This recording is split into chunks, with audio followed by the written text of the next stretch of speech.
Welcome to the first hands-on video on igneous rock classification. This is Dr. Keith Miller again, and in this video I will be discussing igneous rock composition and texture.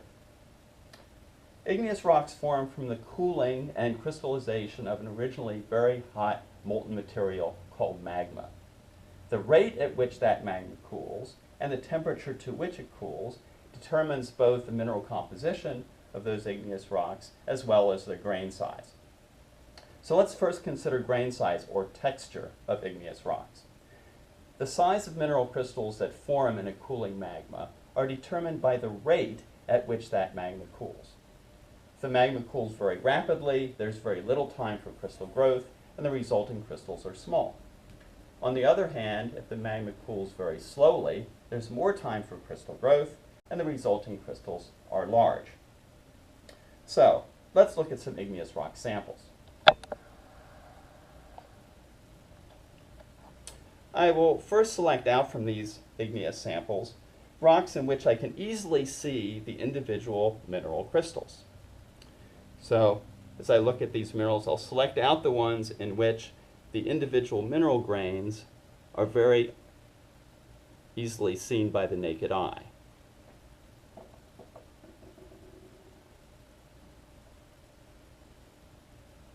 Another, you can again see the light reflecting off of the individual mineral grains within that rock.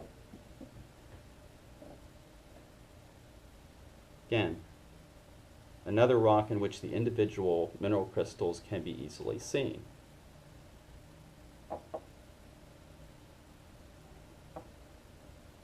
And another in which the individual mineral grains are visible, easily visible to the naked eye. So, these coarser grained igneous rocks are described as having what's called a phaneritic texture. Their larger grain size indicated that they cooled slowly, at a slow rate, deep below the surface. I will now select out those samples which are too fine grained for me to see the individual minerals. So back to look at our original collection, we'll now pick out those in which I cannot see the individual mineral grains.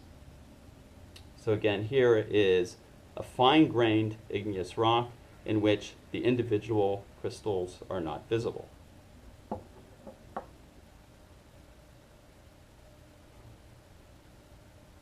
Here's another one, in which the grains are very fine.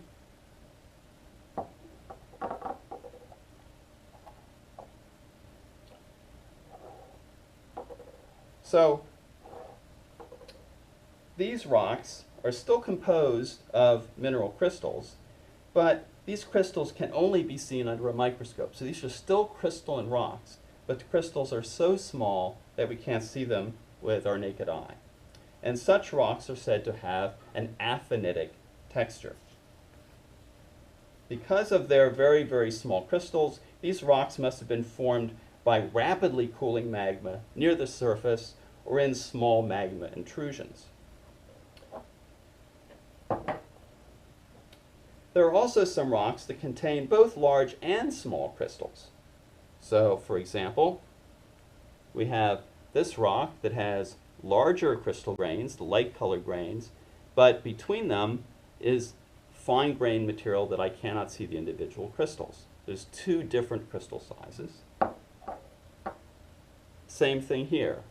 Large, light-colored grains, mineral crystals, but between them, what's called the matrix, is again very fine-grained. And another with large crystal grains and very fine grains. So how is this possible to have two different grain sizes in the same rock? Based on our previous discussion, large crystals record slow cooling and very small crystals record rapid cooling. So a rock with both large and small crystals cooled at two different rates. First slowly cooling, allowing for large crystals to form, and then rapidly cooling, causing the remaining molten material to form a fine-grained matrix between the larger crystals. These rocks have what's called a porphyritic texture, and the large mineral crystals are called phenocrysts. So, for example, these larger mineral grains are called phenocrysts, and the rock itself is called porphyritic.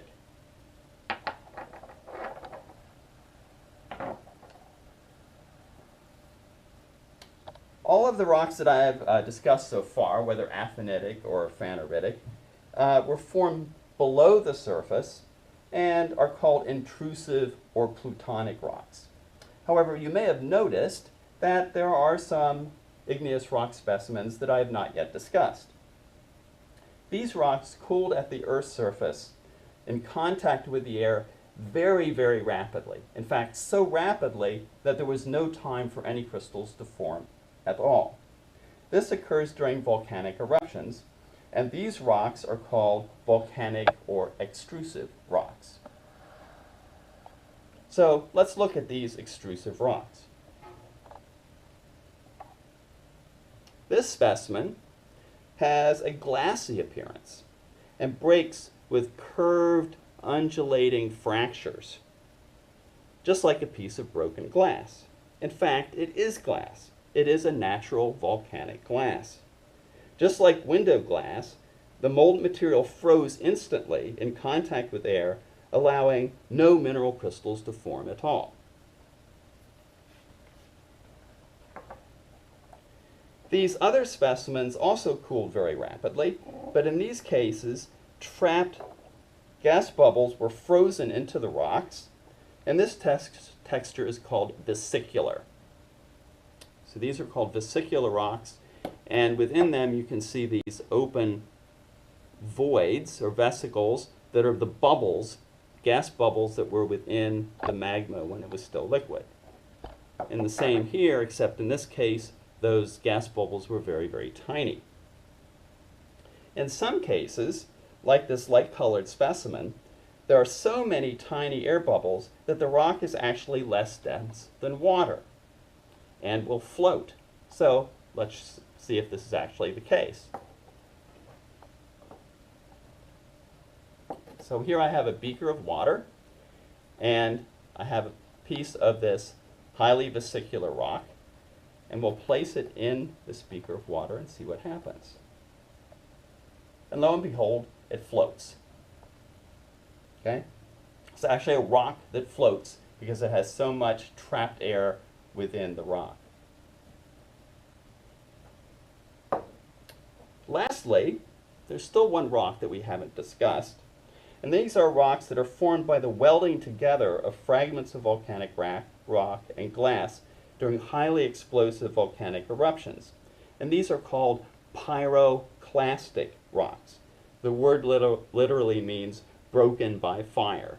So what you can see here of grains, these are rock fragments, volcanic rock fragments, and then surrounding it, this very porous, vesicular, glassy material. So this is welded together under very, very high temperatures with these broken pieces of volcanic rock. Okay, this ends this particular video on igneous rock textures.